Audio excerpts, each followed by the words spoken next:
إلى حضرة النبي مصطفى رسول الله صلى الله عليه وسلم آمين الكرام شون الفاتحة أعوذ بالله من الشيطان الرجيم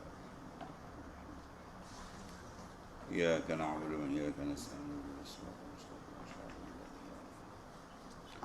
غير المغضوب عليهم ولا الضالين ولا حول ولا قوة إلا بالله بسم الله ونعم الوكيل على الله توكلنا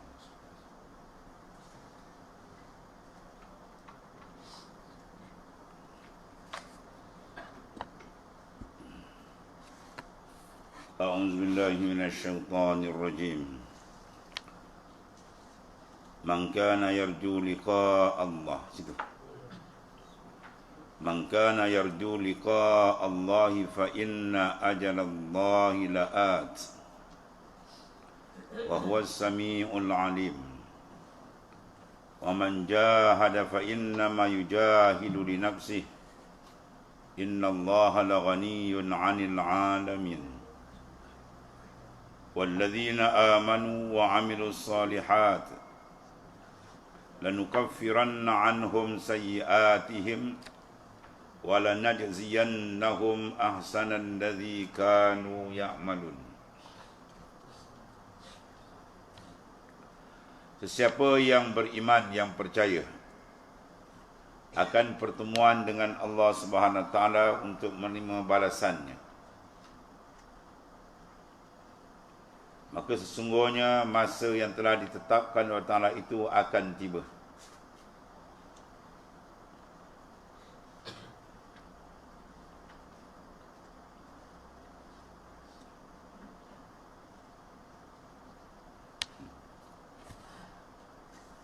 Siapa yang percaya akan pertemuan, dalam ayat ini mangkana yarju, siapa yang berharap, siapa yang mengharapkan akan pertemuan dengan Allah Ta'ala, atau asal makna itu.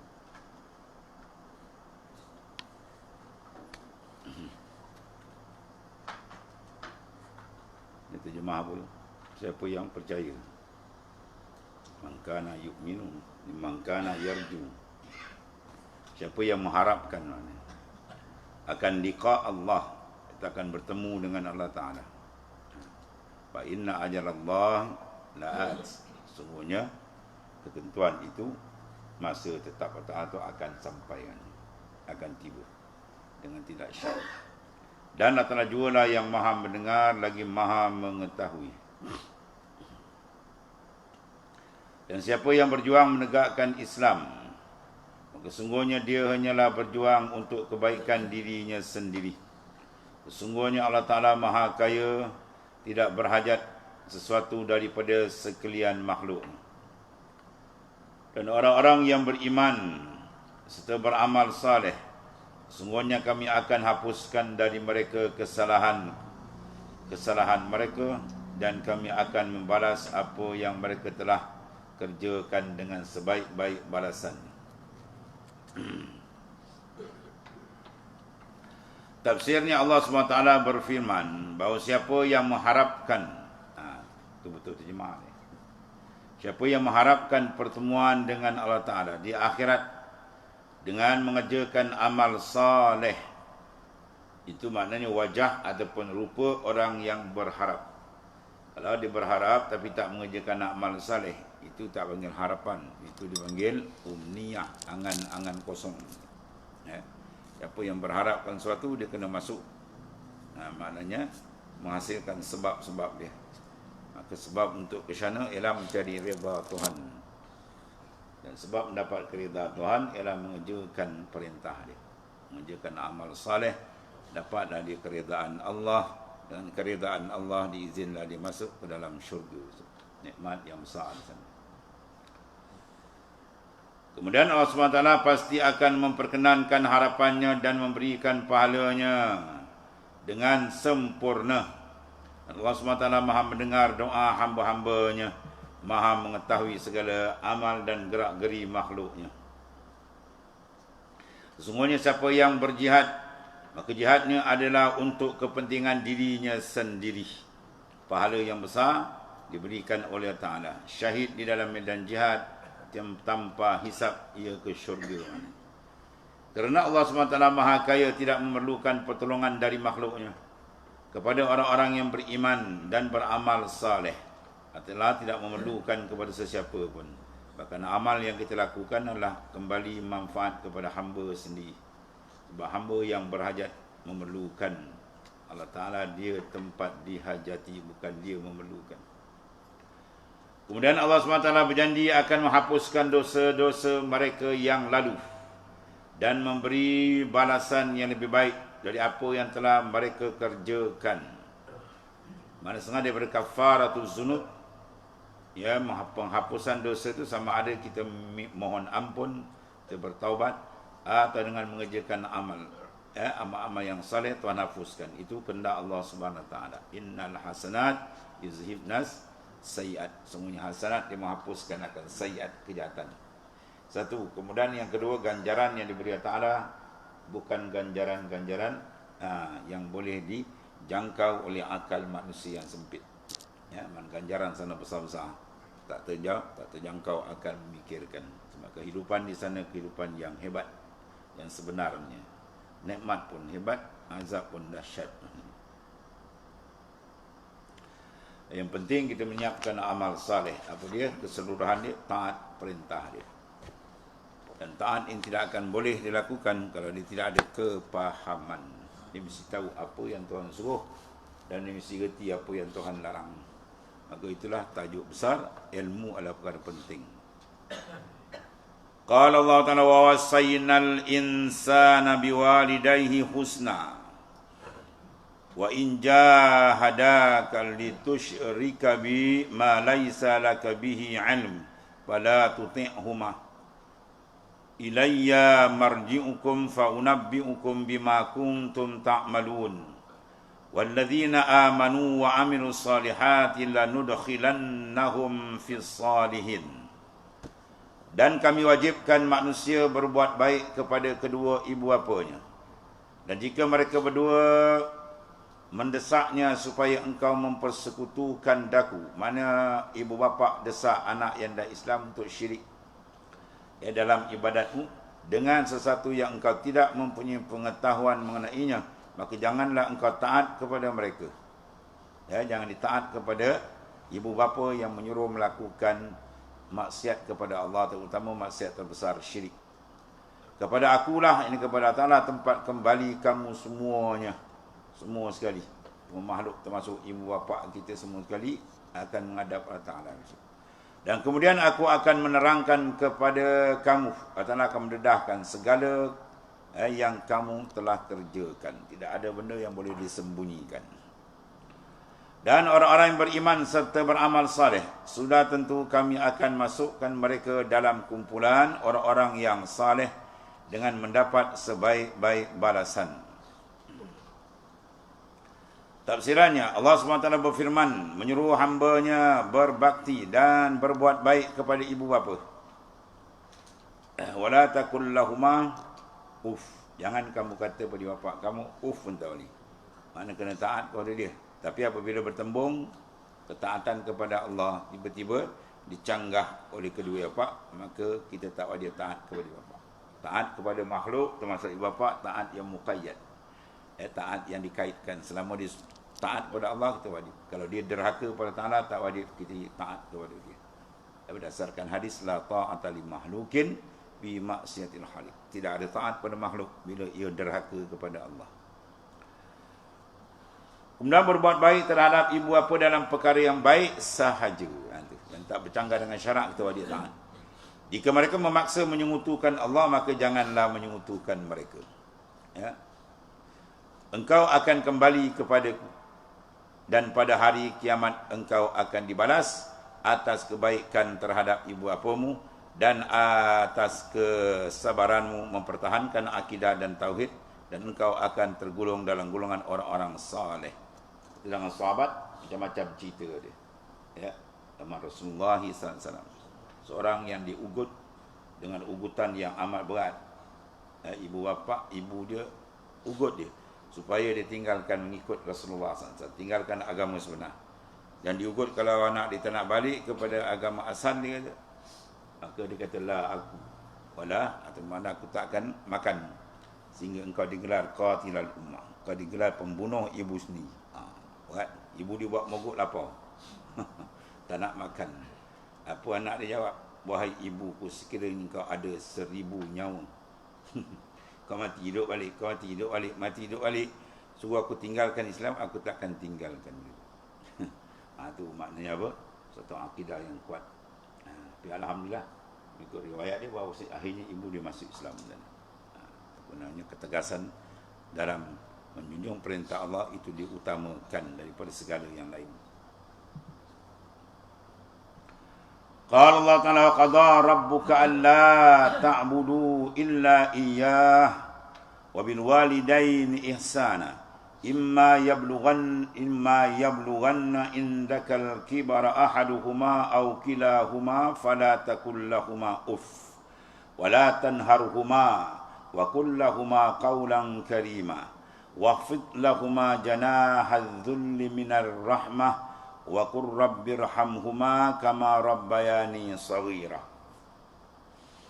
Dan Tuhanmu telah perintahkan supaya engkau tidak menyembah melainkan kepadanya, dan hendaklah engkau berbuat baik kepada ibu bapa jika salah seorang daripada keduanya atau kedua-duanya sekali sampai kepada umur tua sudah peringkat lanjut dalam jagaan dan pemeliharanmu, maka janganlah engkau berkata kepada mereka sebarang perkataan kasar sekalipun dengan ataupun heh, tu kan, mak dia panggil dia dengan dia macam bunyi, angkat suara pun tak dibenarkan. Segala cara yang boleh mengusik hati dia lah, dia kecil hati ke apa, itu berat ni. Dan sahabat ada itu, seorang sahabat hebat, tentang sahabat nak meninggal tak boleh mengucap, panggil Rasulullah SAW, Rasulullah tengok, Rasulullah kata panggil ibu dia. Rasulullah dah tahu dah, panggil ibu dia. Tanya apa kes, betul dia kata, bahawa dia, aku terasa hati dia melebihkan isteri daripada aku. Ya, dia lebih, dia ada kuing kontrol. Dia rasa tak boleh mengucap. Bila ibu dia maaf pada dia, terus lancar dia mengucapkan kalimah syahadah. Dan jangan engkau menengking, menyerkah mereka. Ni orang tua ni, jenis tak belajar ni, wah macam dia belajar lah, dia lagi berbalu. Ya, macam-macam lah. Orang tua tak ada pengalaman lah dia. Allah, itu semua tempah tekit neraka. Dan janganlah engkau menengking, menyerkah mereka, tapi katakanlah pada mereka perkataan yang mulia, yang bersopan santun. Ya, maknanya jangan sekali-kali kita mengguris hati mereka. Betul Nabi kata celaka, Nabi kata celakalah mereka yang tidak boleh meraih syurga oleh kesempatan hari tua ibunya. Allah Ta'ala tentukan kat dia ni, dia sempat dengan hari tua ibu dia. Patut di situ dia boleh raih syurga Allah Ta'ala. Tapi dia gagal. Ya, dia gagal meraih syurga ni. Sebab apa? Inilah.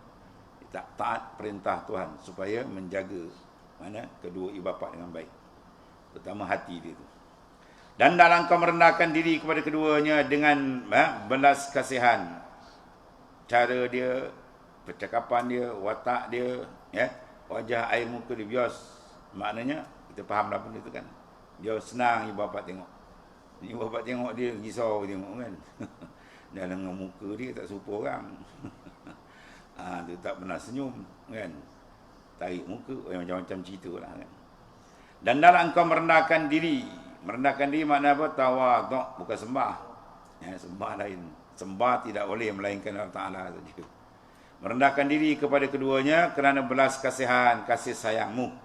Dan doakan untuk mereka dengan berkata, wahai Tuhanku, cucurilah rahmat kepada mereka berdua sebagaimana mereka telah mencurahkan kasih sayang, memelihara dan mendidikku semasa kecil. Ini wajib doa ni. Wajib wakul pengen amar tu. Wakul lahuma. Makna hendaklah kamu berdoa lahuma bagi keduanya. Wakul hendaklah kamu berkata bagi keduanya kaulan karimah, perkataan yang elok. Kemudian kena doakan wakul rabbi irhamhuma, wakul rabbi irhamhuma kama rabbayani saghira. Kalau anak tak doa ke ibu bapa dia, anak tu tak nama anak saleh. Kuat dia beramal. malam tak tidur misalan, siang puasa kan, zikir sampai putus tali tasbih. Tiba-tiba dia tak doakan ibu bapa ni. Antum tak ingat. Oh, tak masuk anak saleh kan. Jangan main-main tu. Ya. Sebab dalam hadis Nabi kata anak saleh apa? Ya du'u lahu. Ya, anak saleh tu dia mendoakan kepada bapa dia. Sebab tu tuan guru musyrik kita, tuan Haji Ujang, kalau pergi rumah dia, kau dah siapkan zikir apa semua untuk ibu bapa kau dia tu. Kau dah hantar zikir ibu bapa kau, dia suruh hantar kan. Buat zikir, buat apa semua, hadiah kat dia. Ya. Hari-hari buat.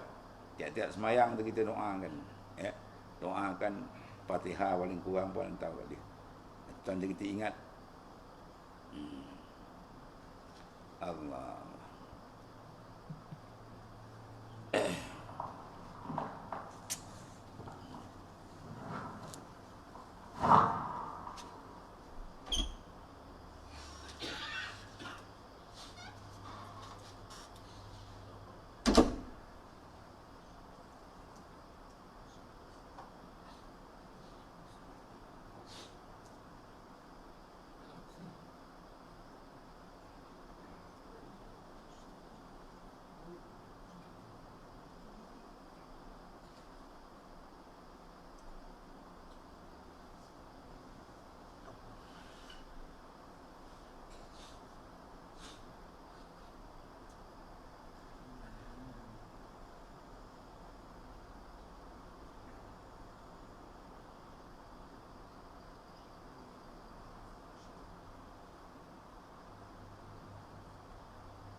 قال الله تعالى ومن الناس من يقول آمنا بالله فإذا أوذي في الله جعل فتنة الناس كعذاب الله ولئن جاء نصر من ربك ليقولن إنا كنا معكم أوليس الله بأعلم بما في صدور العالمين ولا يعلمن الله الذين آمنوا ولا يعلمن المنافقين.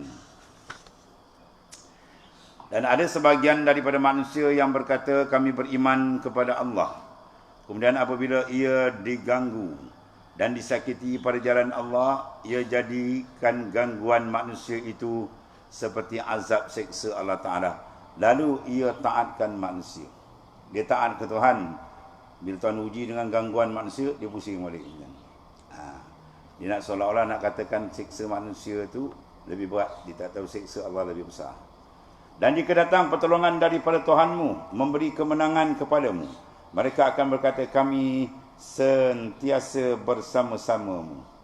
Mengapa mereka berdusta? Bukankah Allah Ta'ala lebih mengetahui akan apa yang terpendam dalam hati sekalian makhluk ini? Dan sesungguhnya Allah Ta'ala mengetahui akan orang-orang yang beriman dan sesungguhnya dia mengetahui akan orang-orang yang munafik. Tafsir ayat ini Allah SWT selalu menyebutkan di sini. Allah Ta'ala berfirman menyebutkan sifat orang munafik yang mengaku beriman namun imannya belum teguh. Sehingga apabila mereka mendapat gangguan, penganiayaan, tekanan misalnya, mereka menganggap itu sebagai murka Allah. Dan mereka terus meninggalkan iman dan Islam. Na'udzubillah. Mana mereka tak tahan ujian. Sebab tu kita minta kepada Allah Ta'ala supaya Allah Ta'ala bila uji, kita tahan maknanya.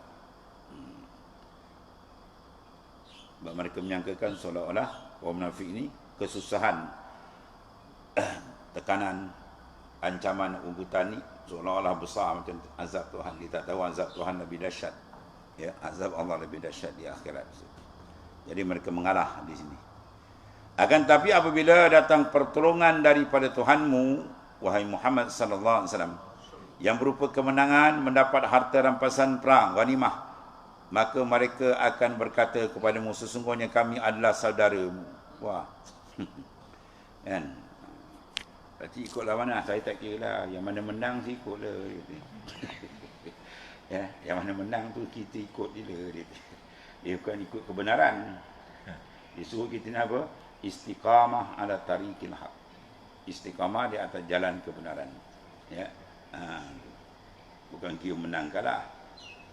Sesungguhnya kami adalah saudaramu seagama dan menyertaimu. Bukankah Allah Ta'ala SWT lebih mengetahui tentang apa yang ada dalam dada mereka itu? Sesungguhnya mereka lahirnya sahaja seakan-akan orang beriman, tetapi Allah Ta'ala mengetahui ya orang mukmin dan yang mana orang munafik. Sehingga dalam Quran dihaskan ada satu suratul munafiqun khas. Tapi sifat orang munafik yang paling jelas apa? Fasaddu an sabilillah. Fasaddu, mereka menyekat manusia dari jalan Allah Ta'ala. Ya, sama ada sekatan tu cara langsung ataupun berbagai-bagai cara. Yang penting mereka nak sekat. Atau perangai munafik. Ya, ini munafik yang hakiki yakin. Dia ada munafik i'tiqad, ada munafik amal. Munafik dia masuk sini adalah munafik i'tiqadi. Memang dia tak beriman, semua dia berpura je. Ini duduk dia asfali darki minan nar, bawah kerak neraka tempat ni. Ada pun satu lagi dia beriman. Tapi perbuatan dia tu, amalan dia banyak amalan-amalan bukan amalan Islam dia bawa. Iaitu dipanggil nifaq amali. Nifaq di segi amal. Adapun etikad dia tak rosak. Ya, banyak berlaku kena. Kadang-kadang kat kita pun kena. Ya, sebab tu seorang ulama besar, wali besar, dia kata, wahai diriku, engkau bercakap macam orang saleh, perangai engkau macam munafik. Itu maksud dia. Ini nifaq amal. Kalau kita menyongsang amalan daripada Islam, dia panggil nifaq amal tu, ada kena buang daripada diri kita. Adapun yang sini ni munafik tulen, memang dia tak beriman. Dia berlakon saja di depan Rasulullah sallallahu alaihi wasallam. Padahal batin hati dia tak beriman. Dia sanggup tinggalkan iman dan Islam. Na'udzubillah. Ini di antara perkara yang disebutkan supaya kita berhati-hati berjaga dan kita minta kepada Allah supaya diberikan kekuatan kesabaran dalam menempuh segala ujian. Sebab lagi kuat kita berpegang dengan Islam, lagi kuat ujian akan sampai. Ya. Habis. Kemudian kata Allah, alladzina tarabbasuna bikum fa in kana lakum fathum minallahi qalu alam nakum ma'akum wa in kana lil kafirina nasibun qalu alam nastahwiz alaikum wa namna'kum minal mu'minin.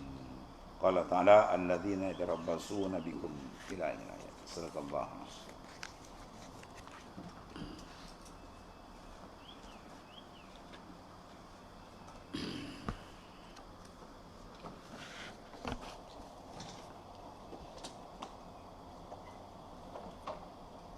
Bismillahirrahmanirrahim.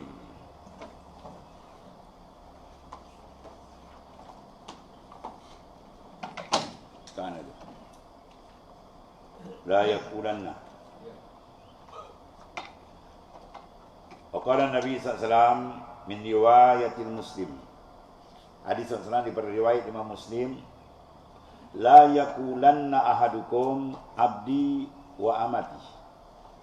Kullukum abidullah wa kullu nisaikum ima'ullah walakin liyaqul ulami wa jariyati wa fatai wa fatati.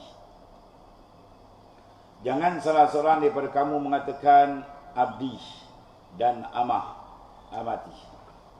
Abdi itu laki-laki, hamba laki-lakiku. Ini hambaku. Kerana kamu semua adalah hamba. Kita kata dia hamba, kita pun hamba juga. Secara keseluruhan hakikat, semua manusia adalah hamba kepada Allah Ta'ala. Semuanya adalah hamba Allah. Dan kamu wanita, ya, kamu semua juga hamba Allah. Akan tapi hendaklah mengatakan ulami, ya, sebut ulami atau jariyati, atau fataya atau fatati, atau lapas-lapas segi bahasa Arab dia lembut sikit lah. Panggil orang panggilan yang tidak mengusik hati lah. Hamba abdi aku. Oh, dengar. Dia dengar terkejut kan. Sedih dia dengar kan. Jangan begitu kan. Jadi ulama menyatakan sebutan Ar-Rabb, Rabbu tu dengan huruf alif dan lam.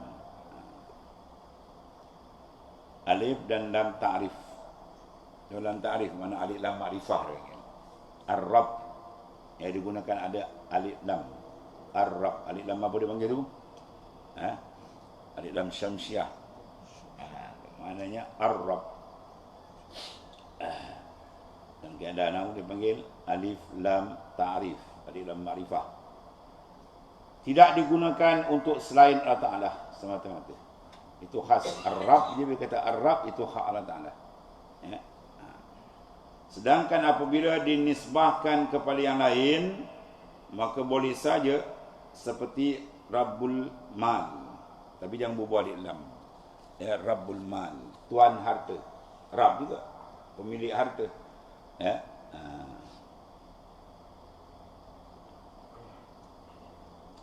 Rabbud Dar. Rabbud Dar. Ad-Dar rumah. Rabb alif lam. Alif ra. Rabbud Dar. Yang baca Rabbud Dari yang. Itu bahasa Melayu jadi baca payah. Rabbud Dar, mana tuan rumah, pemilik rumah, dan lainnya lah. Itu tak apa.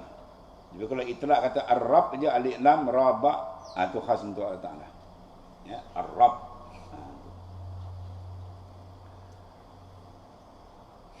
Kemudian dalam hadis Nabi SAW yang sahih bersabda Rasulullah SAW tentang unta yang hilang.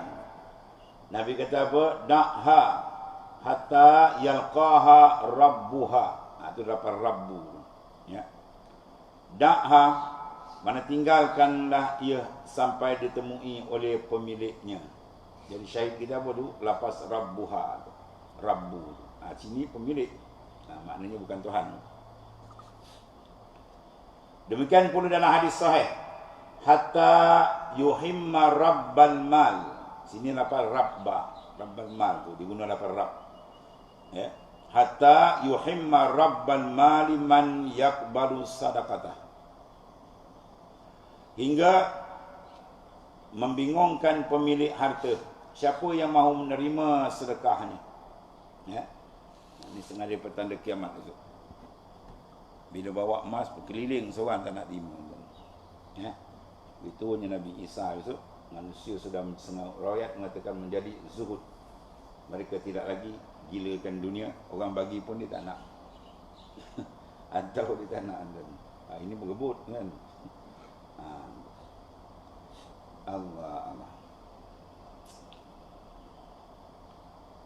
Syahid kita apa? Rabban man. Rabb lapar rabba. Rabb.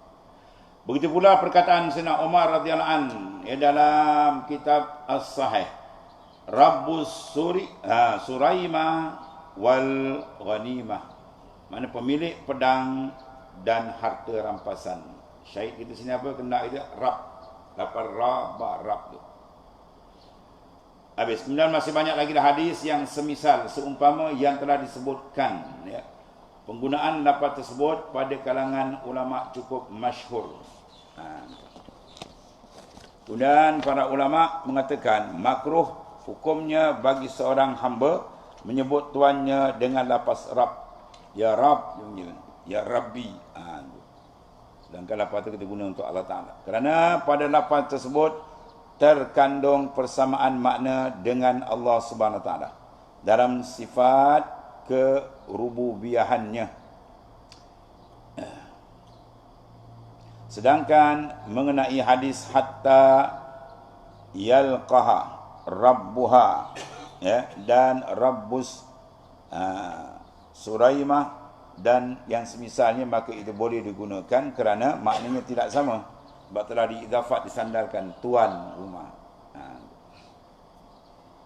Sama halnya dengan rumah ataupun harta, ya, tidak diragui sebab jelas maksud itu tuan rumah, bukan Allah Ta'ala. Lagi bahawa hukumnya tidak makruh untuk mengatakan Rabbud Dar, pemilik rumah, ya, Rabbul Mal, ya, pemilik harta, Akan tetapi ada dua jawapan berkaitan dengan perkataan Nabi Yusuf berikut ini yang bermaksud, terangkanlah keadaanku kepada tuanmu.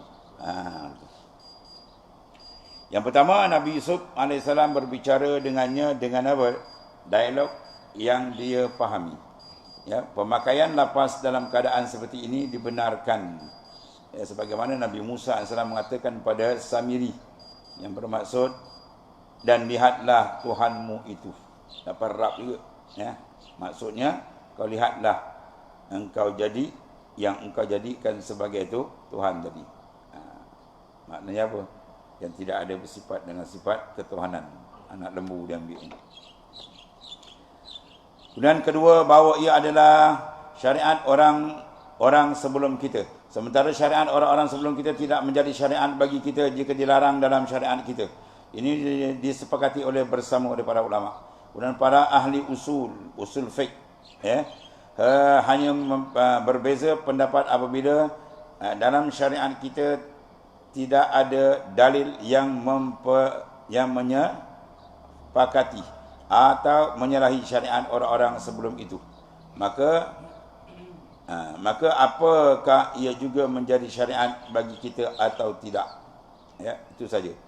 Kemudian Imam Abu Ja'far An-Nahas dalam Sinnatul Kitab, dia mengatakan tidak ada perbezaan pendapat di kalangan para ulama tentang lafaz Al-Maula, bahawa tidak dianjurkan bagi seorang untuk memberikan sebutan tersebut kepada orang lain, ya Maula. Ya. Menurut saya, dia kata pada perbahasan sebelumnya telah disentuh tentang dibolehkan menggunakan lafaz tersebut, dan hal ini tidak maknanya kontradiktif dengan pernyataan Imam An-Nahas di sini.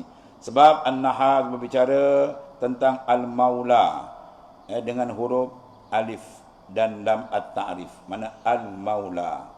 Ya, An-Nahas juga mengatakan lafaz sayyid digunakan untuk selain orang, dipanggil fasik. Selain itu tidak digunakan lafaz as-sayyid dengan huruf alif dan lam, untuk selain Allah Ta'ala.